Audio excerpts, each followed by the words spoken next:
Taarifa kamili ni kuhusiana na zile njama na vurugu ambazo zilikuwa zimeweza kupangwa na chama pinzani, chama cha demokrasia na maendeleo, ambacho kinaongozwa sasa hivi na makamu mwenyekiti ambaye ni John Heche. Sasa kupitia taarifa ambayo iliweza kutokea na aliweza kuzungumza Jumanne Mlilo ambaye ni kamanda kanda maalum, akiweza kuzungumza na kuhakikisha kabisa kwamba anatoa onyo kwa wale wote watakaoweza kupanga njama ya kufanya vurugu katika mahakama ya Kisutu Aprili 24 ndani ya mwaka huu 2025 kuweza kusikiliza kesi ya mwenyekiti wa chama cha Chadema ambaye ni Tundu Antipas Mungu Lissu, ambaye anashikiliwa na kesi ya uhaini dhidi ya serikali ya Tanzania. Hivyo Jumanne Mlilo aliweza kuzungumza na huku akiendelea kutoa onyo sana kwa wale wote ambao tayari wameshapanga njama ya kutaka kufanya vurugu, kwa sababu katika zile haki na sheria ambayo ya mahakama inayoweza kuwaruhusu wa Tanzania na baadhi ya wanachama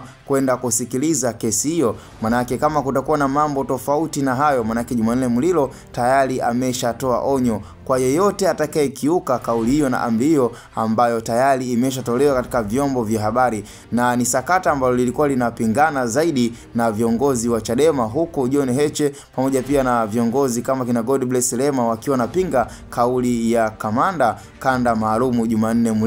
Mlilo ambaye bila shaka nafikiri walikuwa wanaamini kwamba yeye hapaswi kuingilia majukumu ya mahakama. Zaidi yeye anapaswa kuingia katika nafasi yake na kucheza kwenye nafasi yake na sio kufikia hatua ya kutoa pia onyo kwenye sheria za mahakama ambazo pengine tayari anaona kabisa kwamba zinaruhusu, kama kile kipengele ambacho tayari kilitolewa ufafanuzi katika ibara na sheria namba ambazo ziliweza kutajwa na viongozi wa Chadema kwamba kuna sheria ambazo tayari zinaruhusu Tanzania waweze kupata nafasi ya kusikiliza kesi ya yule ambaye pengine atakuwa yuko tayari kwenye mazingira ya utatanishi, ambapo tayari kwa Tundu Lissu tayari muonekana kabisa kwamba Aprili 24 ndio siku maalumu na kesi itaweza kusikilizwa na Watanzania, huku wakiwa na fursa ya kutaka na kupata nafasi ya kwenda kusikiliza ni nini kitakachoendelea dhidi ya kesi hiyo. Kwa hiyo ni swala ambalo mpaka sasa hivi bado limekuwa na mgongano, huko bado hatujaona kauli ikiweza kufutwa